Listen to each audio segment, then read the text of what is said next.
They say architecture is frozen music. If that's true, then I spent 15 years composing a symphony, only to have someone else claim to be the conductor.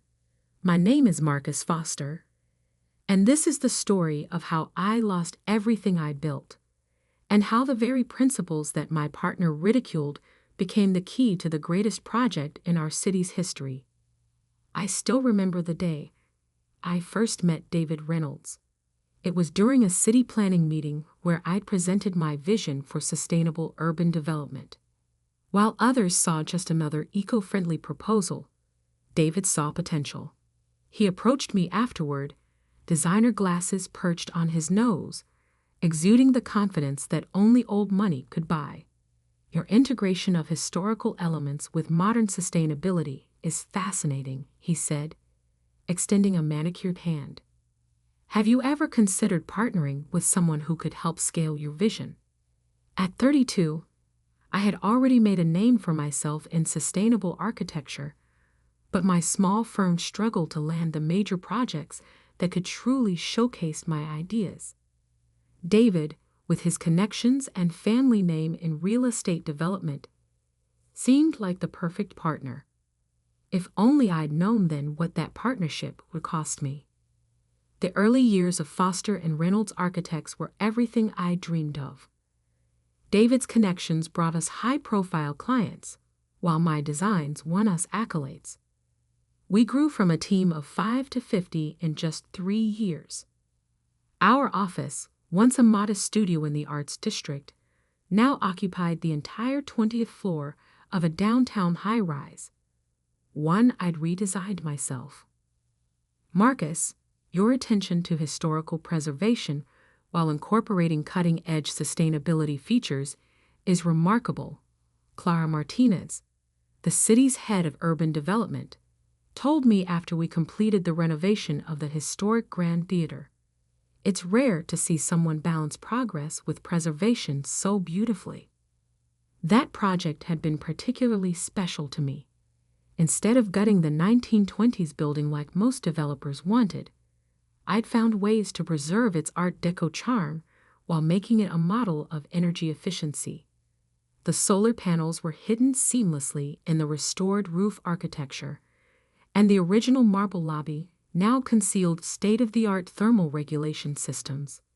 But while I focused on pushing architectural boundaries while respecting historical context, David became increasingly frustrated with what he called my conservative approach. We need to be bolder, more dramatic, he argued during one heated meeting. Clients want buildings that make headlines, not ones that blend in with their surroundings.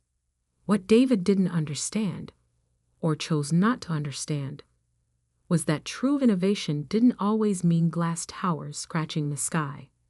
Sometimes it meant finding ways to honor the past while building for the future. My designs weren't conservative. They were considerate. I should have seen the signs earlier. The way David began excluding me from client meetings. How our newer projects started featuring more of his flashy aesthetic preferences. The subtle shifts in power dynamics during board meetings. Then came the announcement that would change everything. The city was planning a $500 million urban renewal project, the largest development initiative in our history, aimed at transforming the historic warehouse district into a modern, sustainable community hub. This was exactly the kind of project I'd been preparing for my entire career. While others saw decaying buildings, I saw potential for something revolutionary, a seamless blend of historic architecture and cutting-edge sustainability. For 3 months, I worked late into the night, developing plans that would preserve the district's industrial character while transforming it into a model of urban sustainability. The preliminary designs were unlike anything we'd done before. I'd found ways to turn the old warehouse walls into solar collectors, integrate urban farming into the historic water towers, and create a network of green spaces that would make the district carbon negative while maintaining its historic charm. But I never got to present those plans to the city.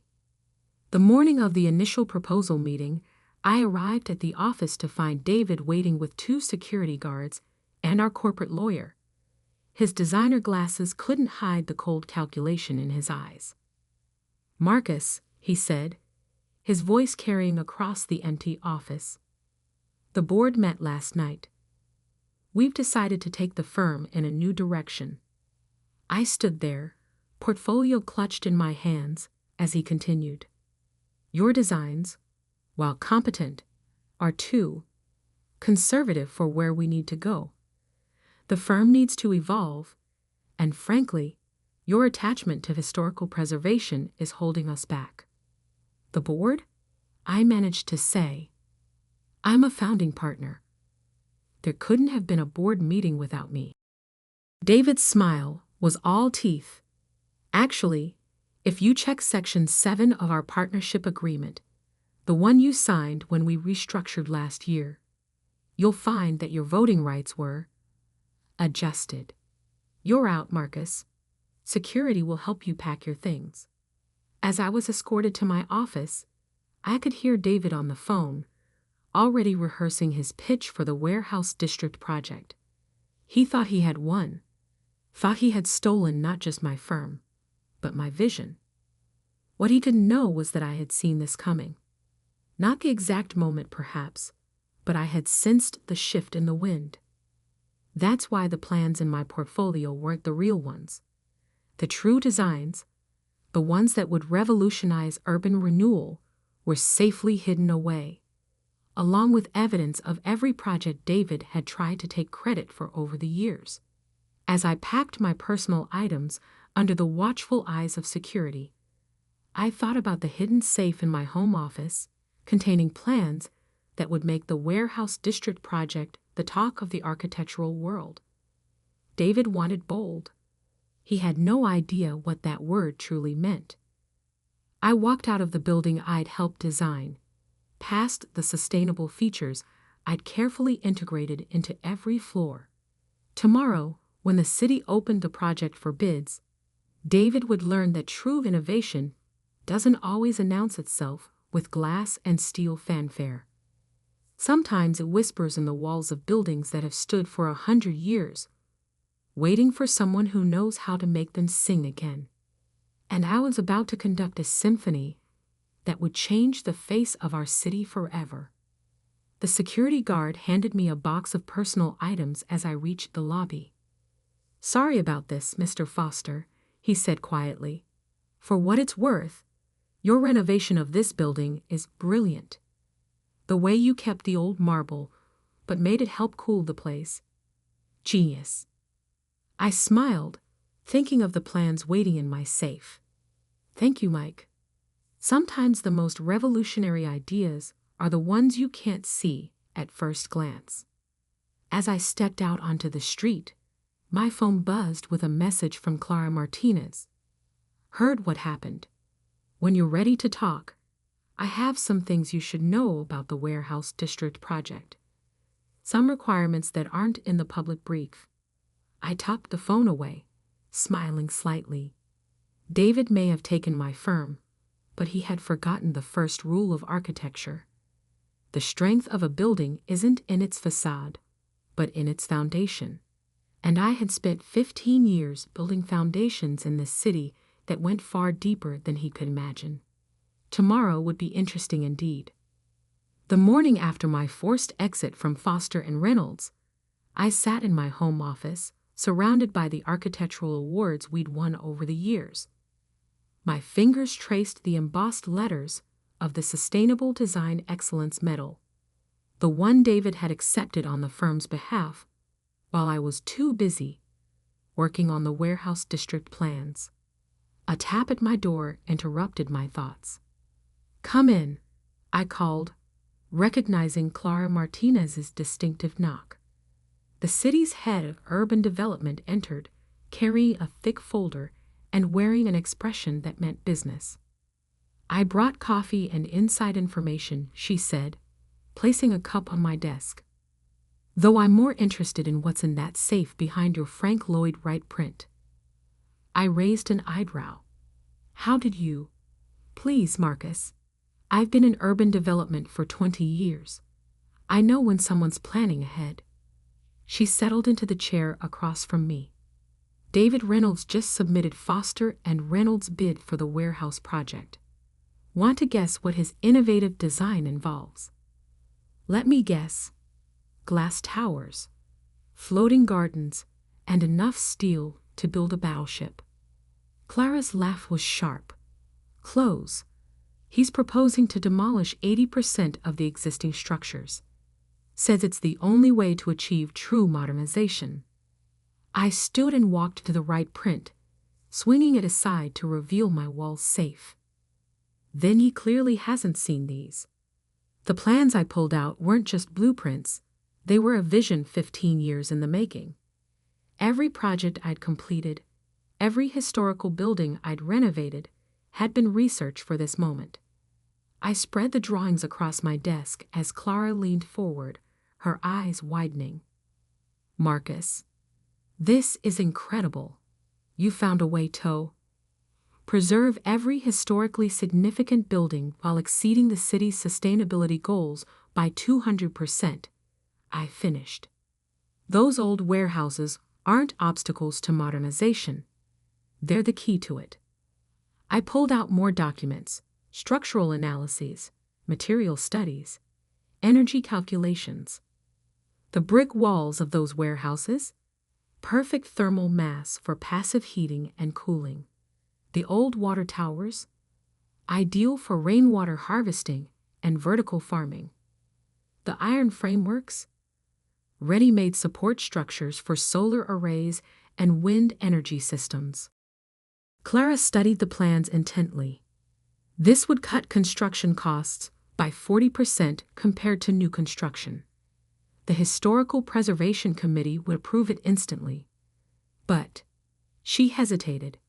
Foster and Reynolds owns your work. David will claim these are company property. I smiled, pulling out one final document. Check the dates on those drawings. I completed the core designs 3 years ago, before the last partnership agreement. I registered them with the Architectural Copyright Office under my personal name. David doesn't own these. I do. And the new designs he's claiming to have developed. Every innovation he's presented in the last year. I have dated proof they came from my original concepts. Which reminds me, I turned to my computer and pulled up a folder labeled Project Archives.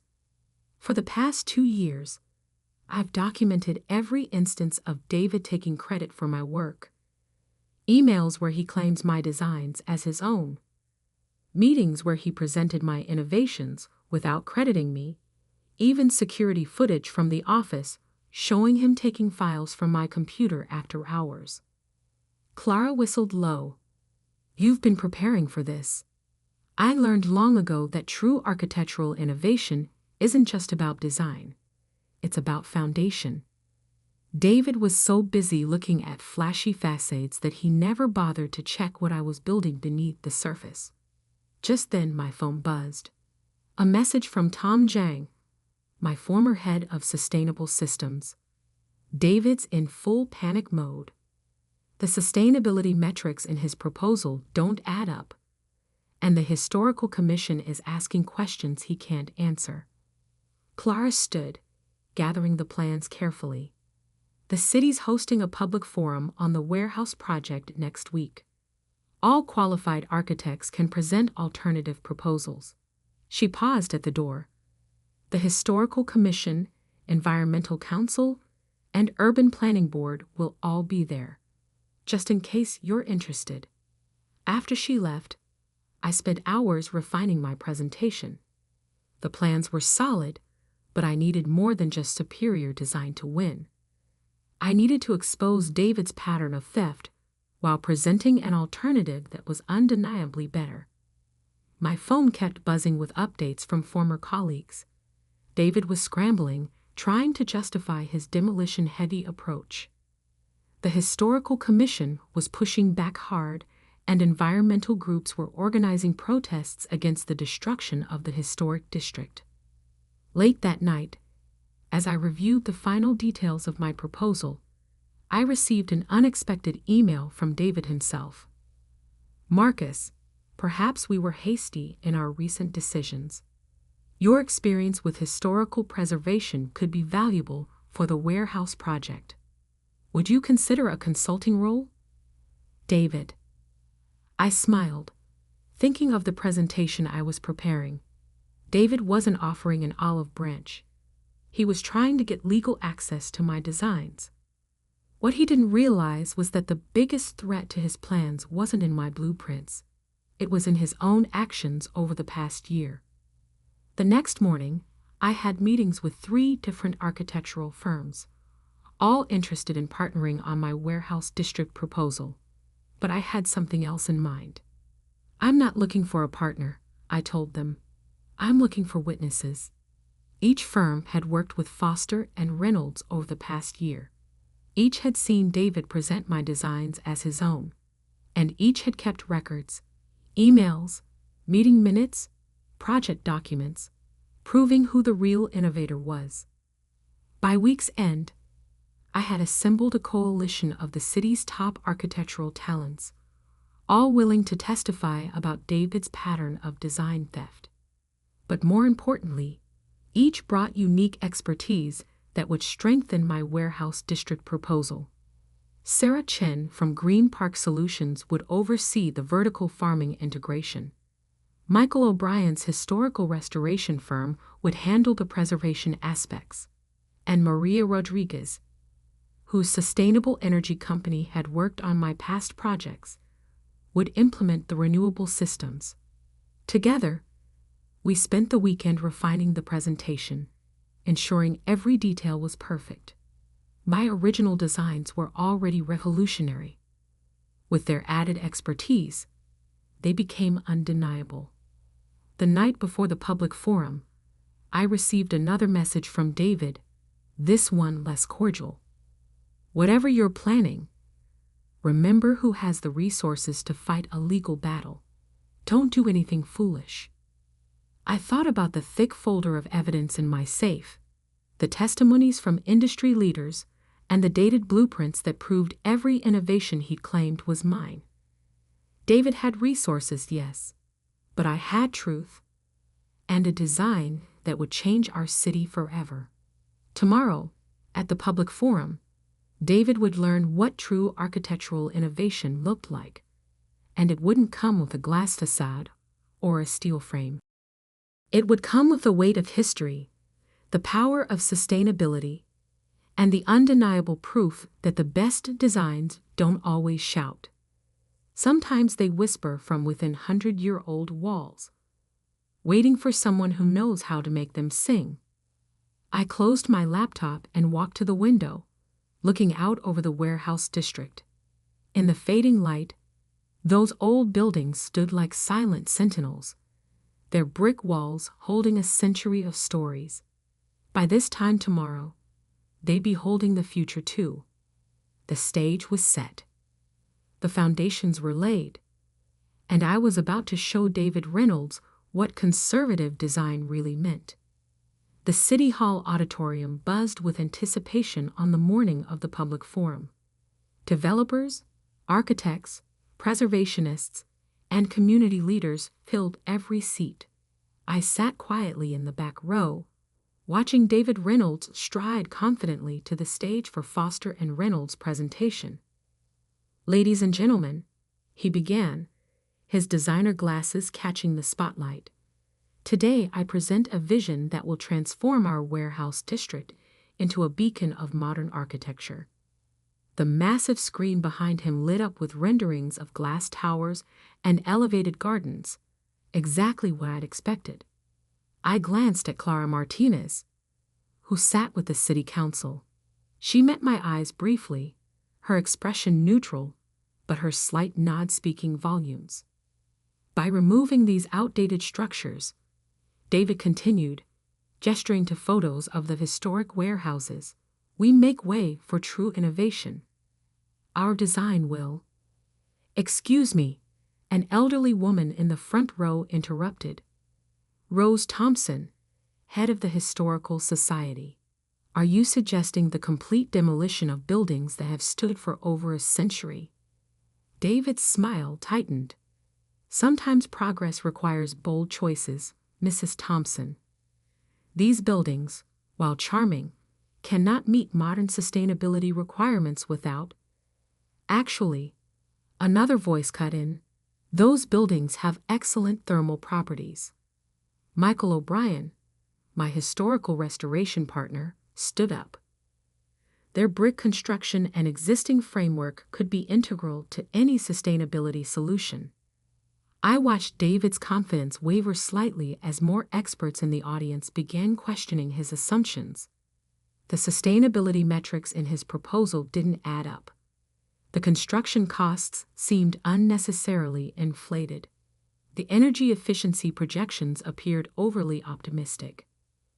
Perhaps, David said, his voice strained, some elements could be preserved. We have consulted experts. Like your former partner? Someone called out.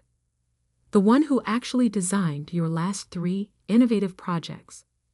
The murmurs in the room grew louder. I could see David scanning the audience, finally spotting me in the back. His eyes narrowed. Marcus Foster's contributions to the firm were appreciated, he said carefully. But the innovations you're referring to were team efforts, developed under my leadership. That's not what the Copyright Office records show. Clara Martinez's voice cut through the chaos. She stood, holding up a folder. We've received some interesting documentation regarding the true authorship of Foster and Reynolds' recent designs. David's facade cracked. Those documents are company property. This is corporate espionage. Actually, I said, standing slowly, they're my personal work, registered before our last partnership agreement, just like the real warehouse district plans. The room fell silent as I walked toward the stage. David's face had lost its practiced charm, replaced by barely contained panic. What real plans? The city council chairman asked. I pulled out a USB drive. May I? David tried to block my path to the podium. This is irregular. Foster and Reynolds has the floor. Mr. Foster is a qualified architect with a registered proposal, Clara interjected. According to forum rules, he has the right to present. As I connected my drive to the presentation system, I smiled at David. You always said I was too conservative, too focused on preservation. Let me show you what real innovation looks like. The screen came alive with my designs. Not just blueprints, but a complete visualization of how the warehouse district could be transformed while preserving its soul. The challenge isn't how to replace these buildings, I began, but how to help them evolve. These aren't obstacles to progress. They're the foundation of it. For the next 30 minutes, I walked the audience through my vision. The old brick walls, reinforced and modified to serve as thermal batteries. The iron frameworks, repurposed to support advanced solar arrays. The water towers, transformed into vertical farming hubs. Every historical element preserved and enhanced with cutting-edge technology. This approach, I continued, pulling up the cost analysis, reduces construction costs by 40%, exceeds sustainability requirements by 200%, and preserves every historically significant structure. But more importantly, it creates something unique, a living bridge between our past and our future. The audience was transfixed. Even David had stopped trying to interrupt, staring at the projections with a mix of rage and realization. Of course, I added, some might wonder why these innovations weren't included in Foster and Reynolds' proposal, especially since similar concepts appeared in their recent projects. I clicked to the next slide, showing side-by-side comparisons of my original designs and David's claimed innovations. Fortunately, I've maintained detailed records of my work's development, and I'm not the only one. I gestured to the audience, where my coalition partners stood one by one. Sarah Chen detailed how my vertical farming concepts had been presented as David's work. Michael O'Brien confirmed my authorship of the historical preservation techniques. Maria Rodriguez verified my sustainable energy innovations. "This is absurd," David sputtered, but his protest sounded hollow even to him. "These designs belong to the firm." "Actually," Clara Martinez interrupted, "the city's legal department has reviewed Mr. Foster's documentation. The intellectual property rights are quite clear." She turned to the city council, as is the pattern of misappropriation. The chairman cleared his throat. "Mr. Reynolds, in light of these revelations, Foster and Reynolds' bid for the warehouse project is suspended pending investigation. Mr. Foster, the council would like to schedule a detailed review of your proposal." David stormed off the stage, but I barely noticed. I was too busy answering questions from excited council members and community leaders. My coalition partners were already discussing implementation details. The Historical Society representatives were practically crying with joy. Hours later, as the auditorium emptied, Clara approached me. "Congratulations, though I suspect you knew how this would play out." I smiled, watching the sun set through the building's historic windows. In architecture, like in life, the strongest structures are the ones built on truth. David never understood that. Over the next year, the warehouse district transformation became a model for sustainable urban renewal worldwide. The project won numerous awards, but more importantly, it proved that progress doesn't have to erase history. Foster Sustainable Design, my new firm, quickly became known for innovative preservation projects. David Reynolds resigned from the company he tried to steal, his reputation in shambles after multiple clients came forward with similar stories of theft and deception. The old Foster and Reynolds building was eventually sold. The new owners hired my firm to redesign it. A delicious irony. We preserved its historical elements while making it one of the most sustainable structures in the city. Sometimes, late at night, I walk through the warehouse district, now a vibrant community hub. The old buildings stand proud, their brick walls housing cutting-edge technology, their historic character enhanced rather than erased. Solar arrays gleam on restored iron frameworks, and the transformed water towers burst with vertical gardens. It's a symphony of old and new, proof that true innovation doesn't always mean tearing down the past. Sometimes it means building on it, strengthening it, helping it evolve. Recently, a young architect interviewed me for a professional journal. "Your designs are revolutionary," she said, "but they're so subtle. How do you balance innovation with preservation so perfectly?" I thought about David, about his obsession with flash over substance, and smiled. "The best designs don't need to shout," I told her. "They just need to work."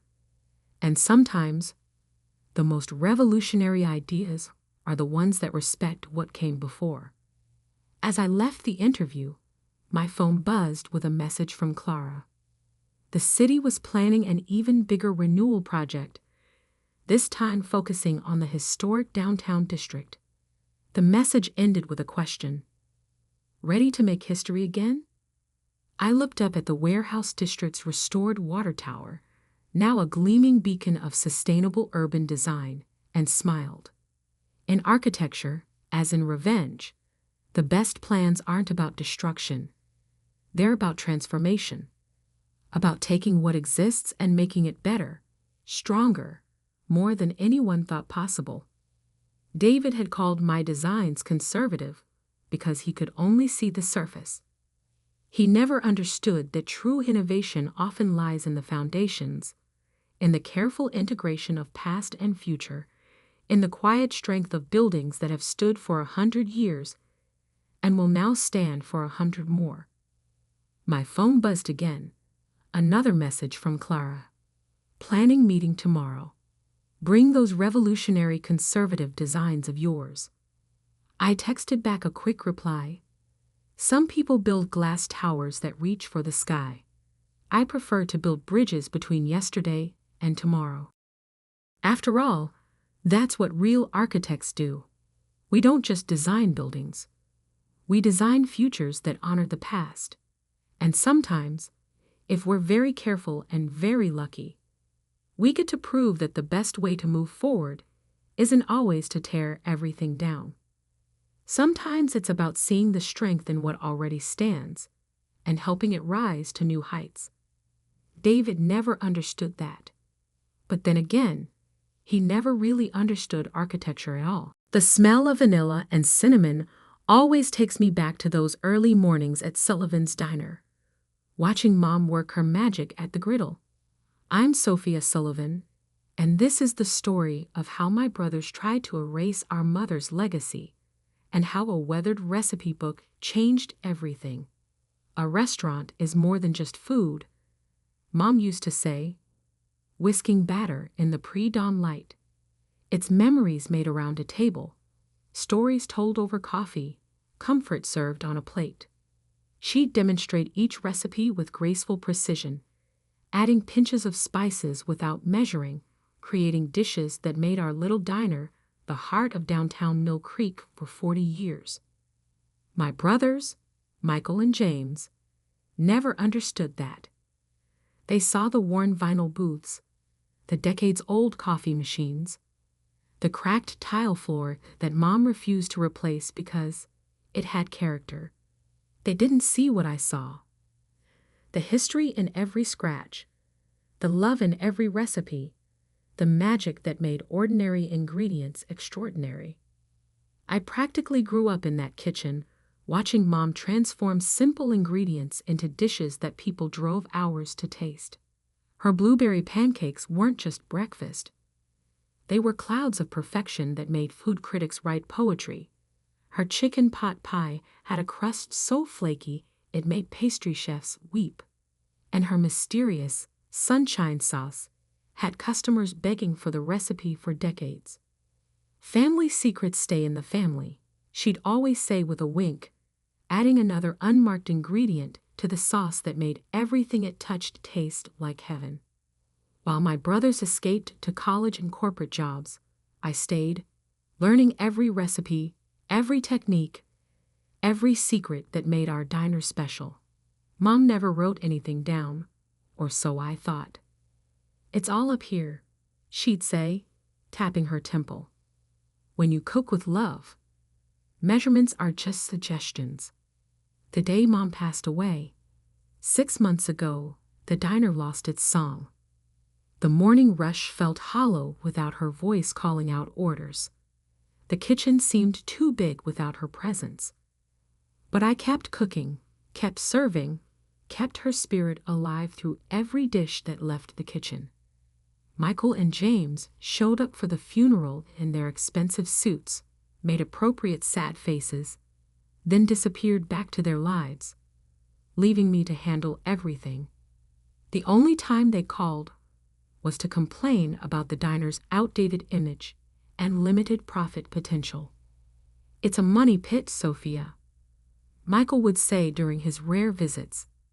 Mom was too sentimental to modernize, but times change. The property alone is worth more than the business, James would add, eyes fixed on his phone. We could sell to developers and all make a fortune. But I held firm. The diner wasn't just a business. It was Mom's heart and soul, her legacy to the community she loved. Besides, I knew something they didn't. It happened 3 weeks ago while I was cleaning out Mom's old office. Behind a loose panel in her ancient desk, I found it. A leather-bound book, its pages yellow with age, filled with handwritten recipes. Not just Mom's famous dishes, but secrets passed down through generations of our family. The first page bore an inscription: "To my daughter Sophia, who understands that cooking is love made visible. These recipes are our family's heart. Use them wisely. Love, Mom. As I turned the pages, my hands trembling, I discovered this wasn't just a recipe book. It was a culinary treasure trove. The mysterious sunshine sauce, a revolutionary blend of ingredients that could transform any dish. The pancake recipe? A technique that had been lost to time. Each page contained not just ingredients and methods, but the kind of culinary innovations that modern chefs spent careers trying to discover.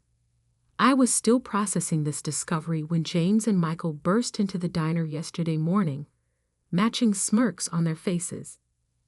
"Guess what, little sister?" James announced, straightening his designer tie. "We found a solution to our problem." Michael nodded, looking around the diner with barely concealed disdain. "We sold the place. Developers are turning it into luxury condos." The world seemed to tilt. "You what?" "It's a great deal," James continued, pulling out documents. "The new owners take possession next week. We just need your signature since you're technically a co-owner." "You can't do this," I whispered. "This place is Mom's legacy." "Mom's gone, Sophia," Michael said, his voice patronizing. "And this place is worthless, except for the land it sits on. Time to grow up and accept change." They didn't notice my hand slip into my apron pocket, touching the recipe book I'd been studying every night. They didn't know about the calls I'd been getting from famous chefs who'd heard whispers about Mom's secret recipes. They had no idea that just yesterday, a celebrity restaurateur had offered 7 figures just for the sunshine sauce recipe alone. "The papers are just a formality," James was saying, holding out a pen. "The deal's already done." I looked around the diner, at the counter where Mom taught me to roll pie crust, at the booth where she helped me with homework, at the kitchen where she created culinary magic for 40 years. Then I looked at my brothers, these strangers in expensive suits who thought they could erase all of that with a signature. "Actually," I said quietly, "we need to talk about Mom's real legacy, and why this diner is worth more than you could possibly imagine." Michael laughed. "What? The outdated equipment?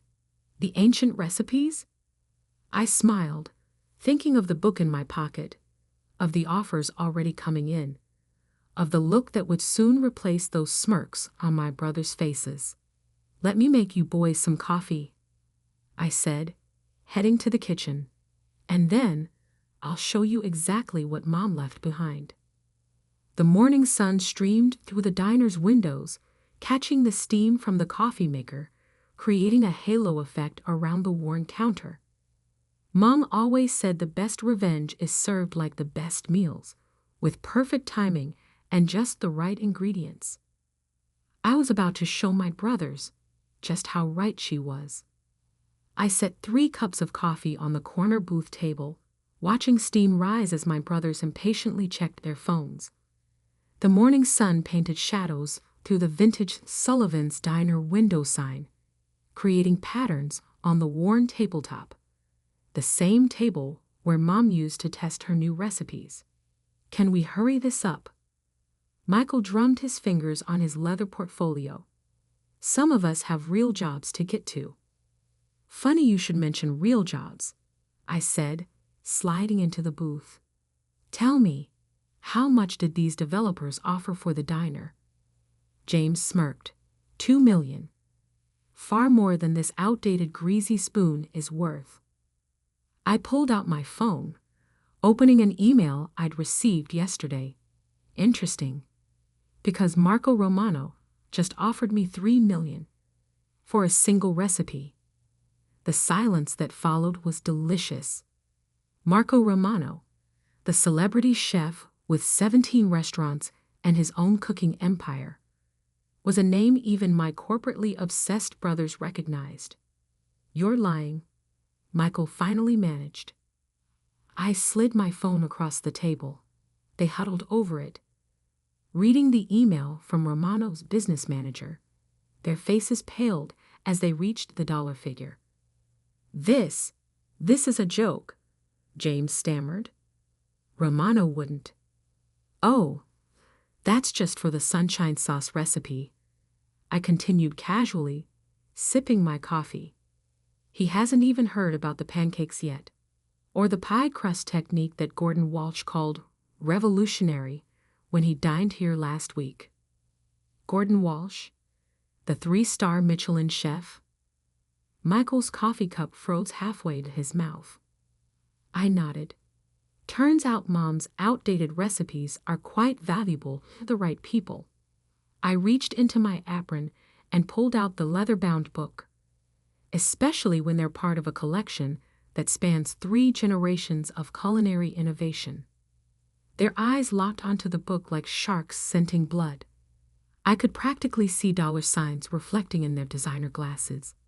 "If this is true," James said slowly, "then as co-owners of the diner, those recipes belong to all of us."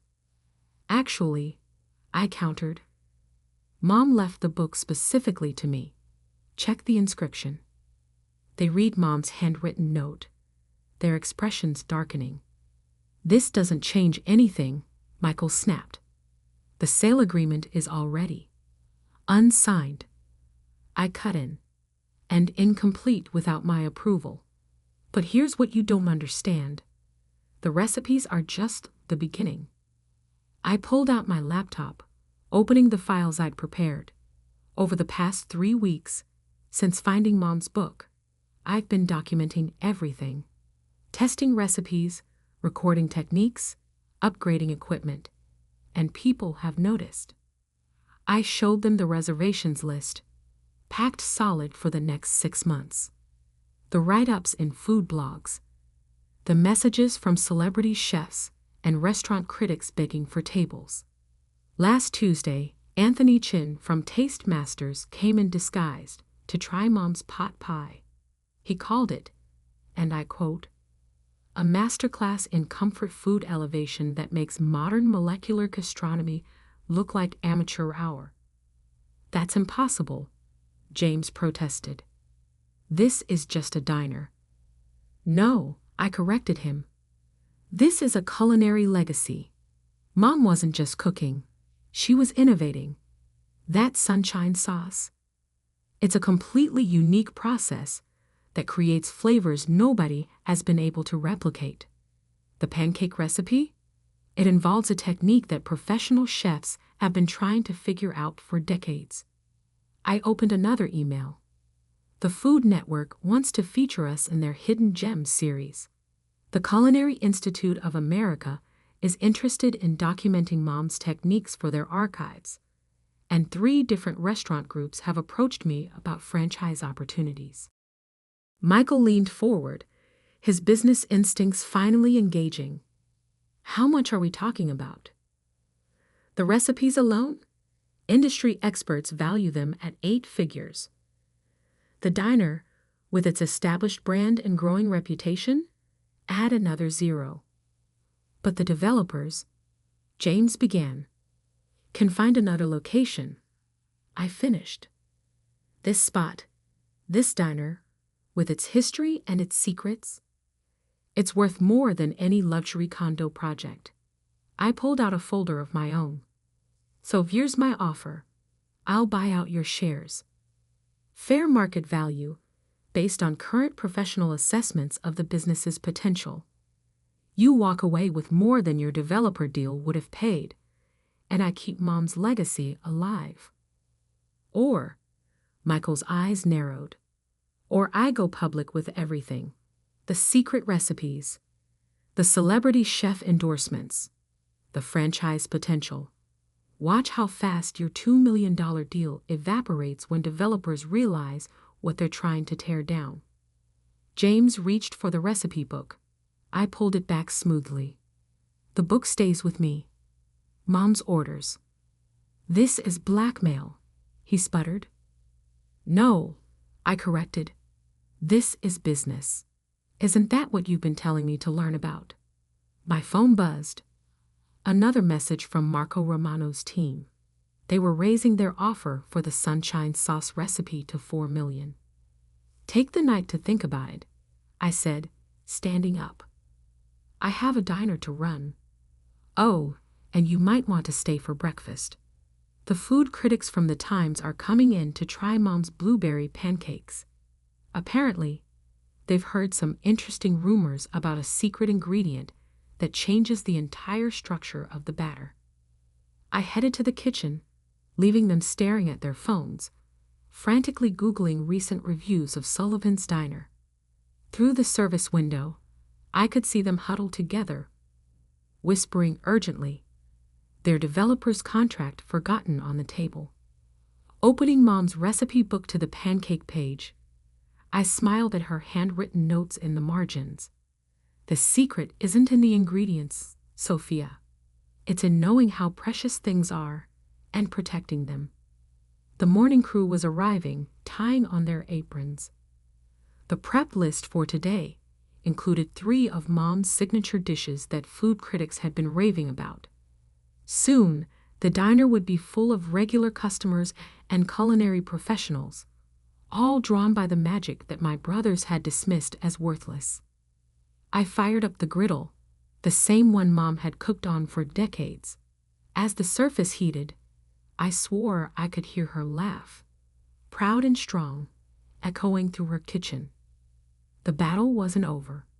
I knew my brothers well enough to expect resistance, schemes, possibly even legal threats. But I had something they didn't. Not just Mom's recipes, but her wisdom, her passion, and her understanding of what made food truly special. The recipe book sat safely in my apron pocket as I began mixing the pancake batter, adding each ingredient with the precision Mom had taught me. Outside, the line was already forming. Locals who'd loved Mom's cooking for years mixed with food critics and celebrity chefs, all waiting to taste what my brothers had tried to destroy. Time to cook, I whispered, hearing Mom's voice in my head, and show them what priceless really means.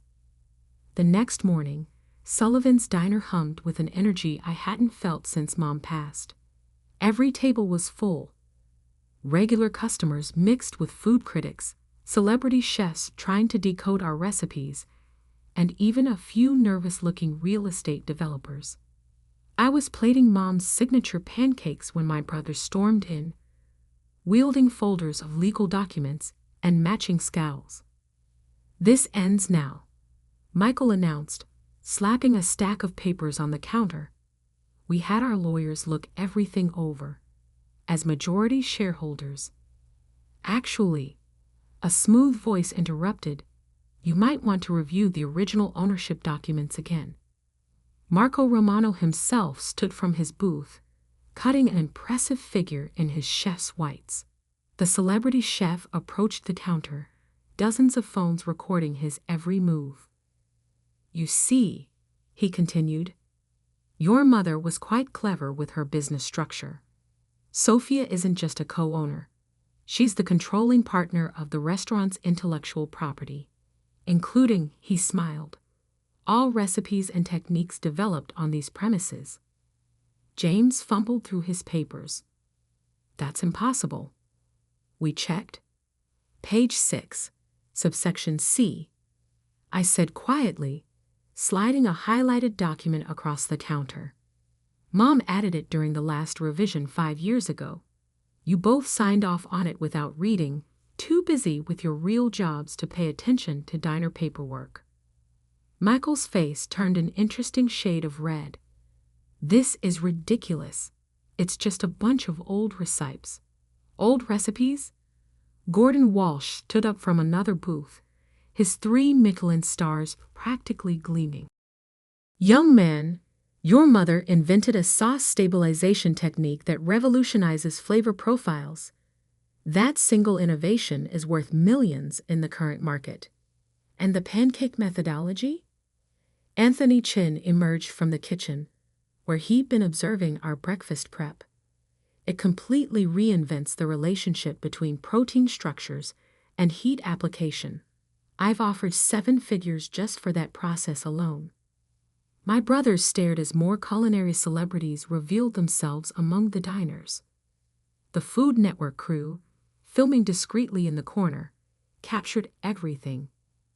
But the development deal, James weakly held up the contract, has been withdrawn. A sharp voice called from the door. Catherine Martinez, the development company's CEO, strode in. We don't demolish culinary landmarks, gentlemen, especially ones featured in tomorrow's New York Times dining section. She turned to me, smiling. However, we would be interested in discussing a renovation project, preserving the diner's character while upgrading the facilities to handle your growing customer base. My brothers slumped into counter seats, their expensive suits wrinkled, their legal ammunition useless. I poured them coffee, Mom's special blend, of course. You know what's ironic? I said, sliding Mom's pancakes in front of them. If you'd ever actually eaten here regularly, you'd have known what we had. Mom wasn't just cooking. She was innovating, experimenting, perfecting. Every dish held secrets that modern chefs are desperate to learn. Speaking of secrets, Marco Romano interjected, shall we discuss my offer for a Sullivan's Diner specialty restaurant in Las Vegas? Featuring your mother's recipes, prepared under your supervision, of course. And the cookbook deal, added a publishing executive from her corner table. 7 figures, just for the first edition. The cooking show potential is enormous. The Food Network producer chimed in. Authentic family recipes. Real culinary innovation. A great redemption story. My brothers stared at their pancakes, perfect golden brown, the secret technique making them simultaneously fluffy and crisp in a way no other chef had mastered. We could work something out, Michael said quietly. As a family. I thought about Mom's words in the recipe book. Success, like the perfect sauce, requires balance. Too much of any ingredient ruins the whole dish. Here's what's going to happen, I said, refilling their coffee cups. You're going to sign over your shares of the diner to me. Fair market value, as originally offered. In exchange, you'll each receive a small percentage of the licensing profits from Mom's recipes. Not because you deserve it, but because Mom would have wanted the family to share in her legacy. And if we refuse, James attempted one last show of defiance. Marco Romano laughed. Then your sister takes these recipes and opens a new restaurant without you. How much do you think this property will be worth when Sullivan's Diner relocates 2 blocks away?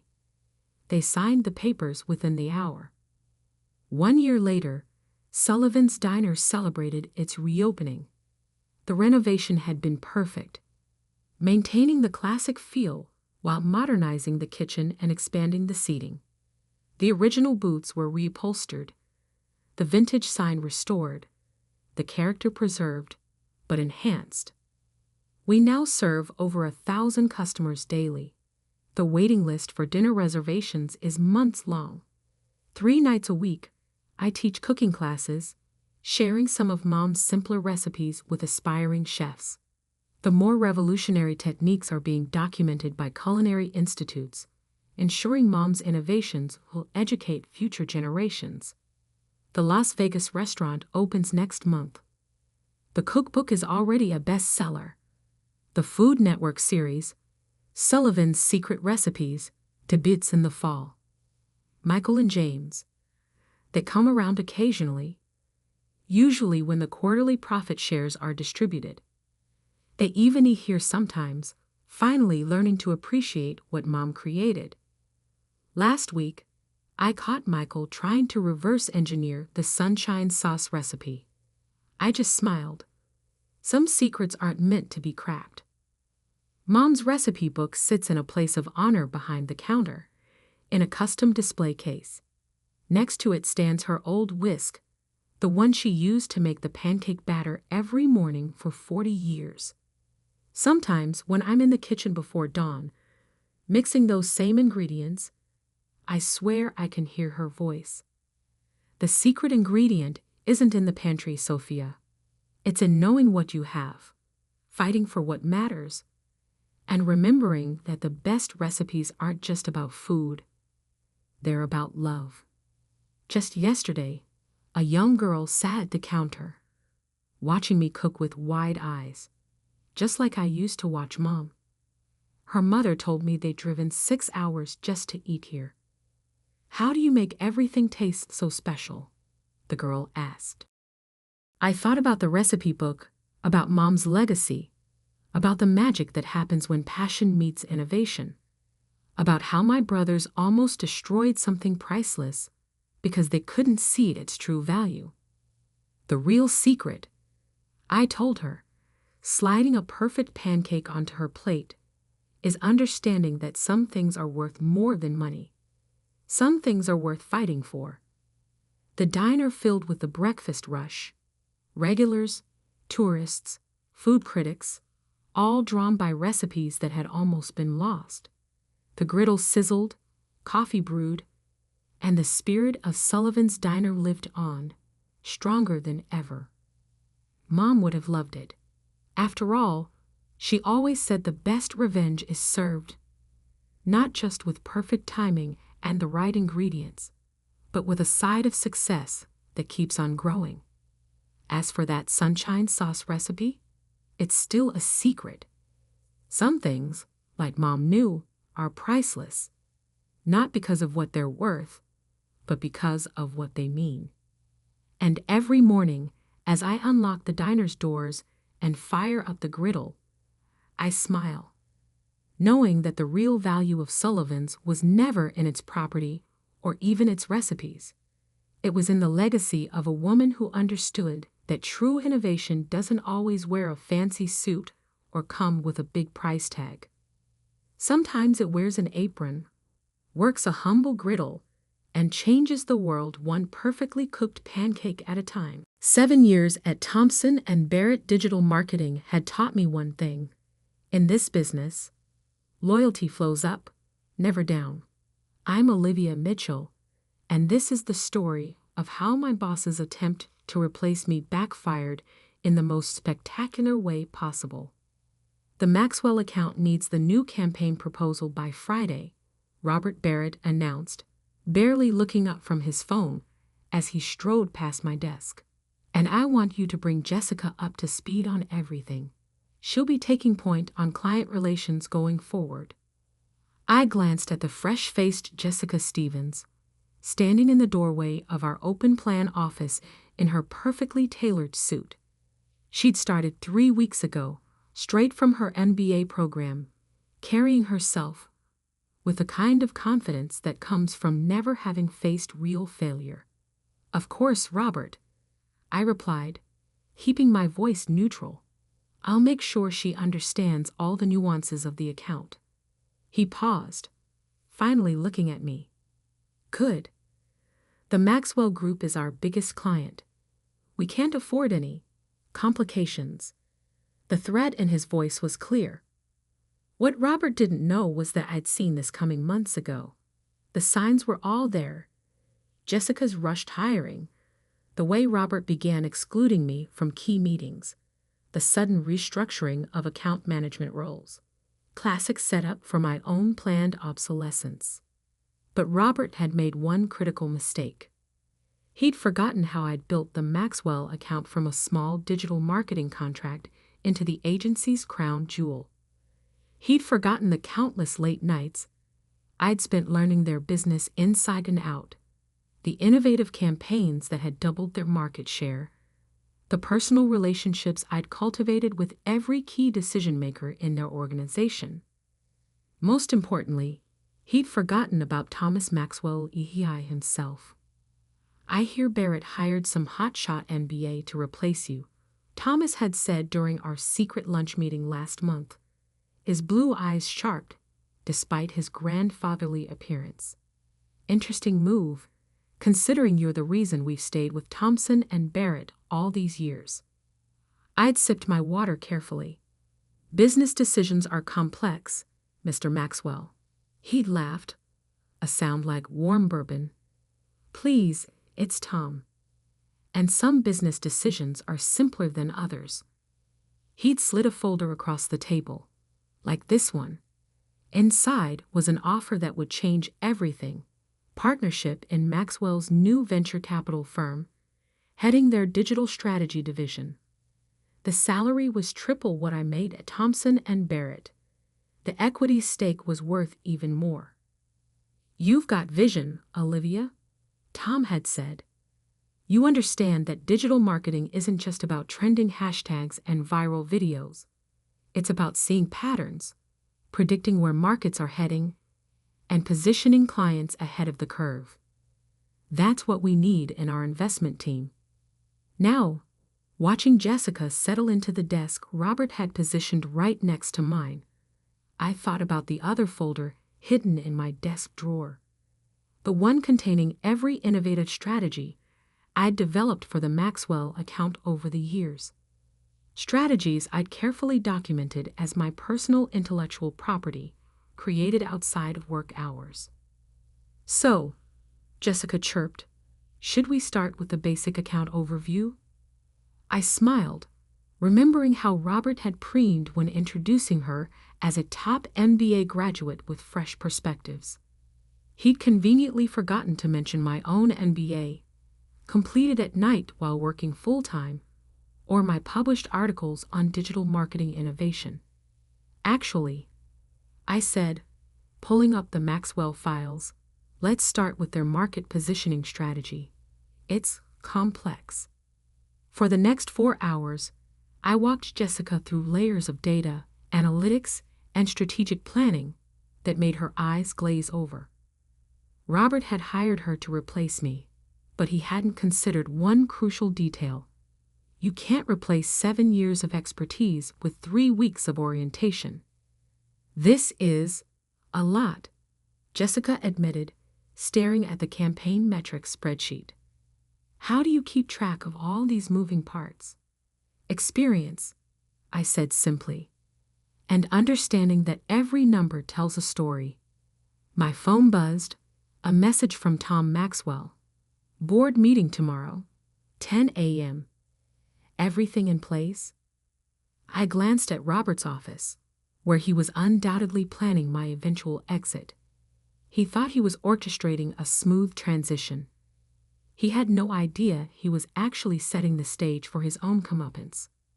Just remember, I told Jessica, tomorrow's presentation to the Maxwell board is crucial. They'll expect detailed answers about every aspect of their digital strategy. She paled slightly. I thought you'd be handling that. Oh no, I said, gathering my things for the day. Robert was very clear. You're taking point on client relations now. I'm just here to support the transition. As I left the office that evening, Robert called out, everything's set for tomorrow. I turned, offering my most professional smile. Absolutely. Jessica's fully prepared to demonstrate her grasp of the Maxwell account. He nodded, satisfied with what he assumed was my quiet acceptance of my fate. He didn't notice me touching the folder in my bag, the one containing not just my partnership offer from Maxwell Ventures, but evidence of every strategic innovation I'd developed independently. Tomorrow's meeting would indeed change everything, just not in the way Robert expected. After all, as Tom Maxwell liked to say, the best business moves are the ones your competition doesn't see coming until it's too late. And Robert Barrett was about to learn that lesson the hard way. The Maxwell Group's boardroom commanded the entire top floor of their downtown headquarters, offering a panoramic view of the city skyline. At 9:45 a.m., I watched Robert adjust his tie nervously as Jessica arranged her presentation materials, her confidence from yesterday notably diminished. Remember, Robert whispered to her, just stick to the basic overview. Olivia will handle any detailed questions.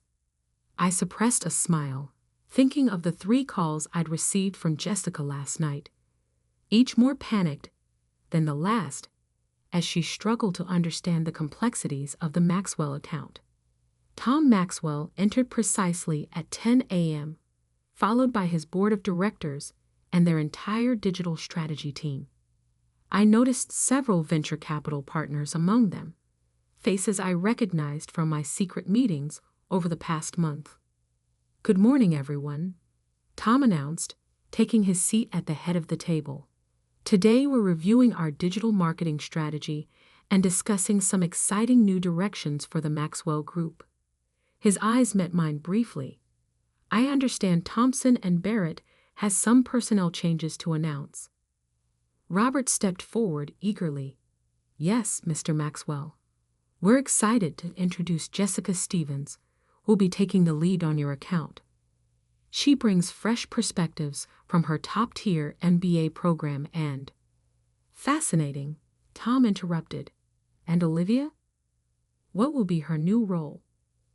Robert's smile faltered slightly.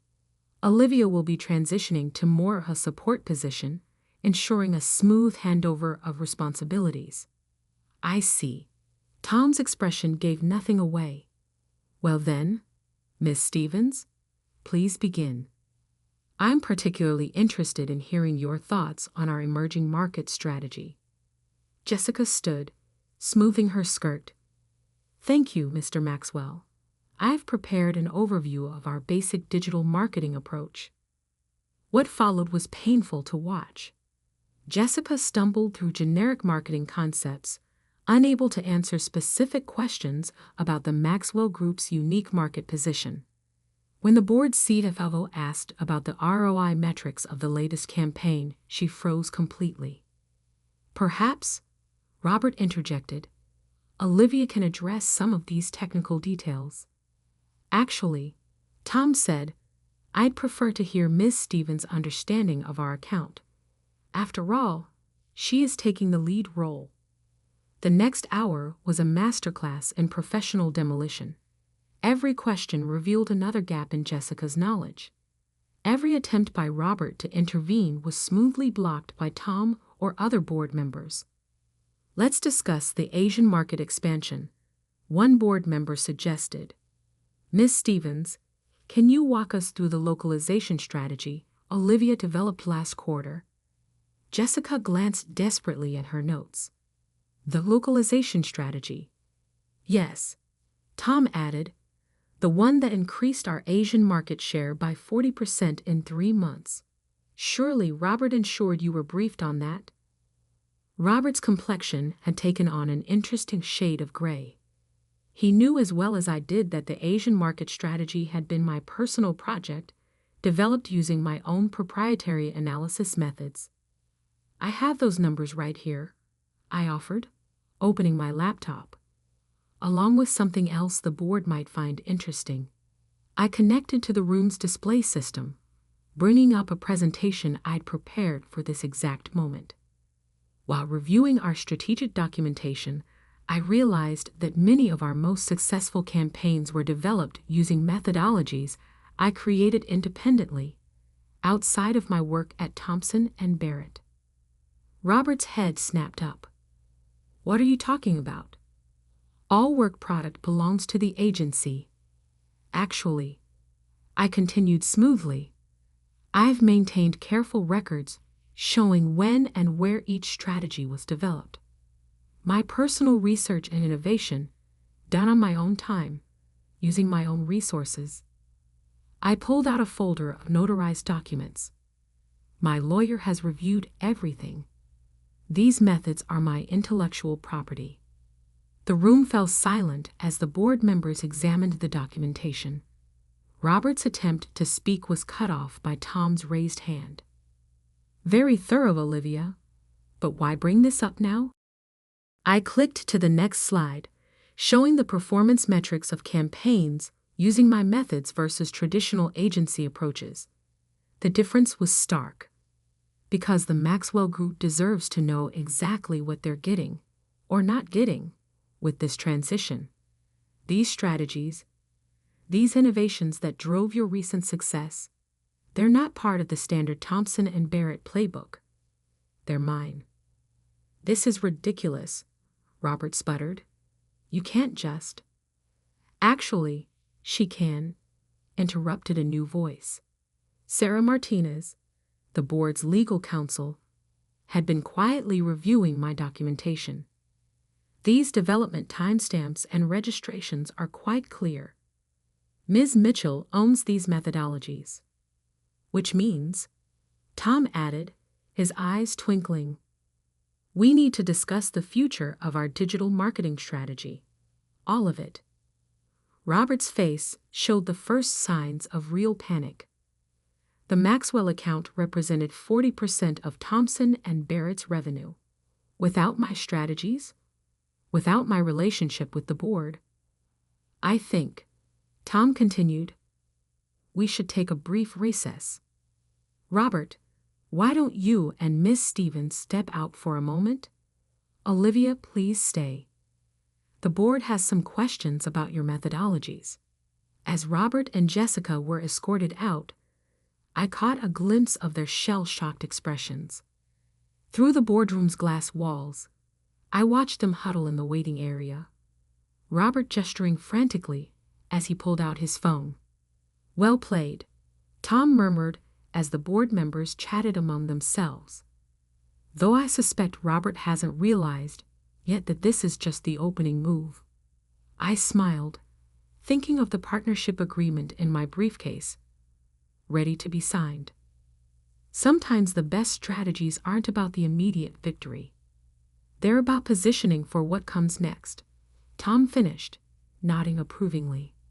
Speaking of which, he gestured to his assistant, who began distributing folders to the board members.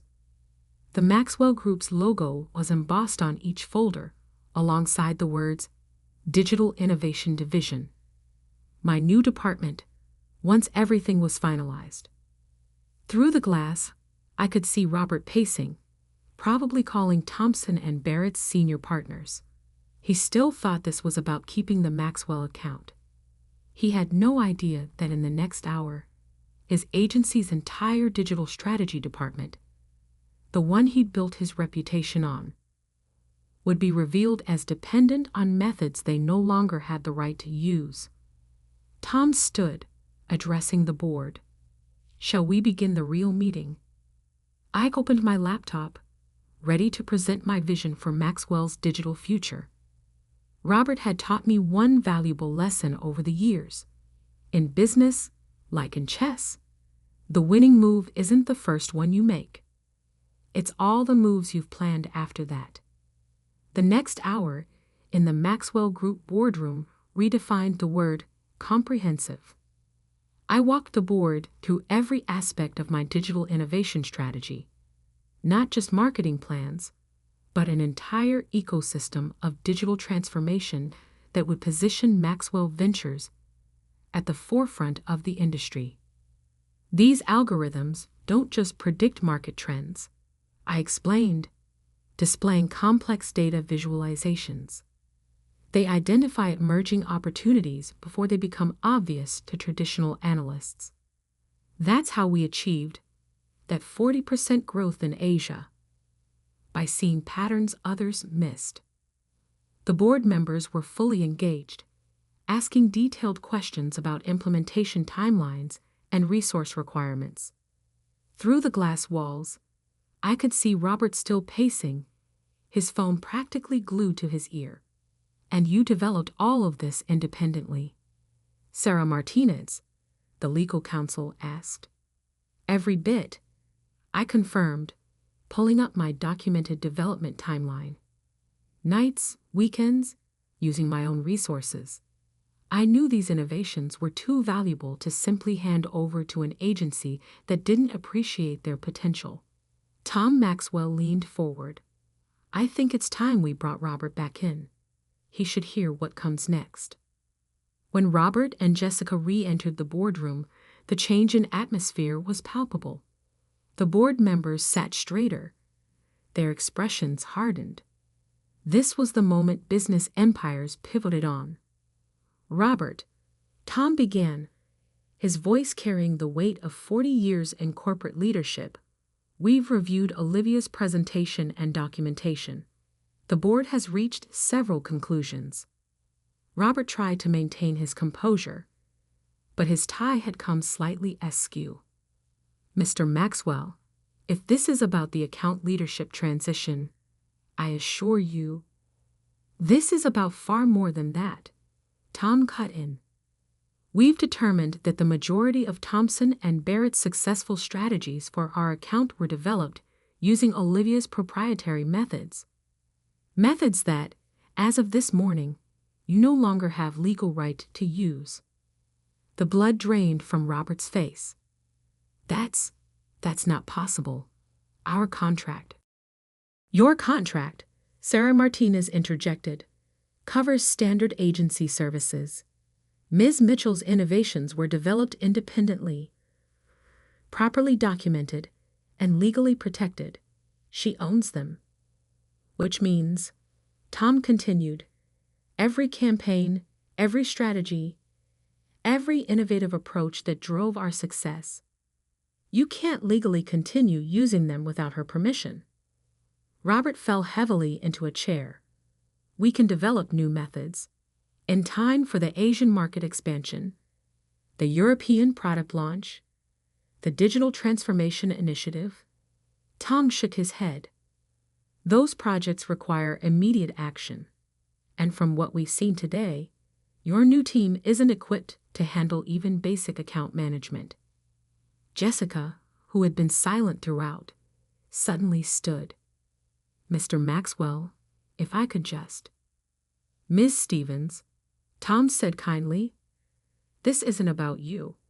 You were simply a pawn in someone else's poorly planned game. He turned back to Robert. Which brings us to the board's decisions. I opened my briefcase and withdrew 3 documents, sliding them across the polished boardroom table. First, Tom announced, the Maxwell Group is terminating its contract with Thompson and Barrett, effective immediately. Robert's hands began to shake. The Maxwell account wasn't just 40% of the agency's revenue. It was the cornerstone of their reputation. Losing it would send shockwaves through the industry. Second, Tom continued, we're announcing the formation of Maxwell Digital Innovations, a new division focused on digital transformation and investment strategies. Olivia will serve as executive director, with full autonomy to build her team and implement her methodologies. And third, I added, speaking directly to Robert for the first time, I've prepared a comprehensive list of every client campaign that utilized my proprietary methods. Your agency has 24 hours to cease using them or face legal action. Robert's facade finally cracked completely. You can't. This will destroy. Your reputation? I finished. Your position in the industry? The things you tried to take from me? I smiled professionally. Consider it a valuable lesson in digital disruption. The press release goes out at noon, Tom added. I suggest you use the next 2 hours to prepare your agency's response. And Robert? The board remembers how you handled Olivia's contributions. We'll be watching to see if you try to spin this. As if on cue, phones around the room began buzzing. The industry grapevine was already active. Thompson and Barrett's stock would start dropping the moment the markets caught wind of the Maxwell account loss. Olivia, Tom said, standing to signal the meeting's end, shall we show your new team their offices?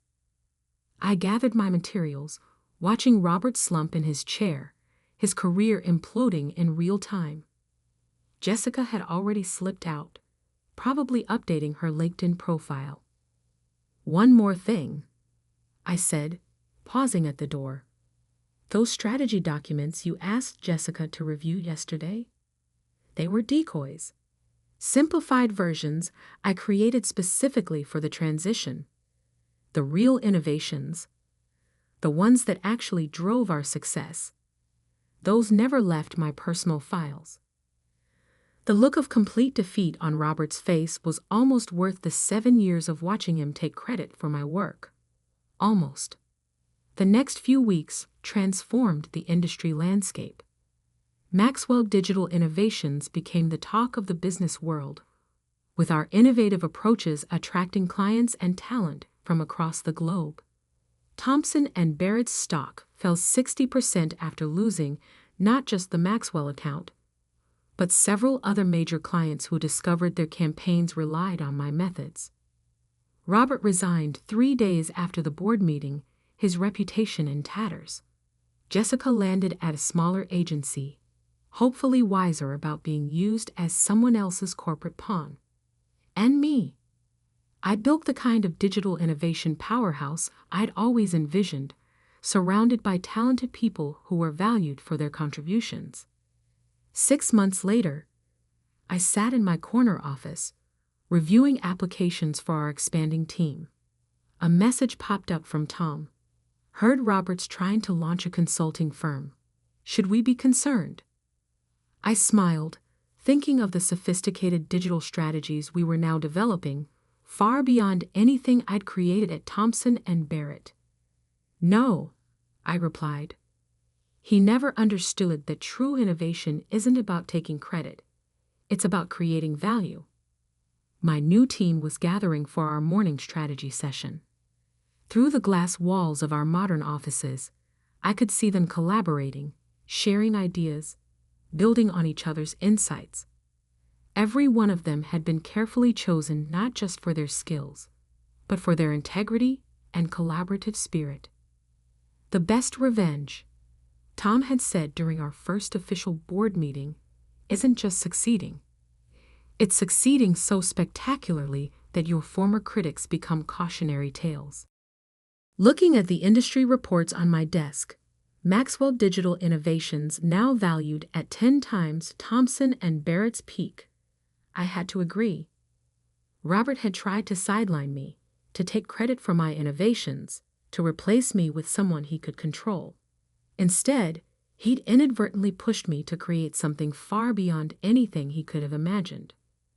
Something built on real innovation, true collaboration, and the understanding that the best business strategies aren't about quick wins or taking credit.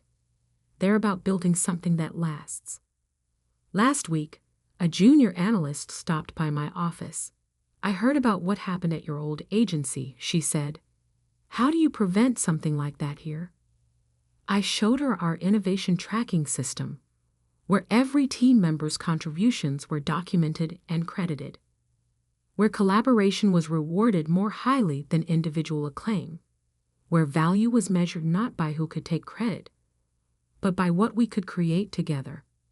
The truth is, I told her, the best protection against corporate betrayal isn't revenge. It's building a culture where such betrayal becomes impossible.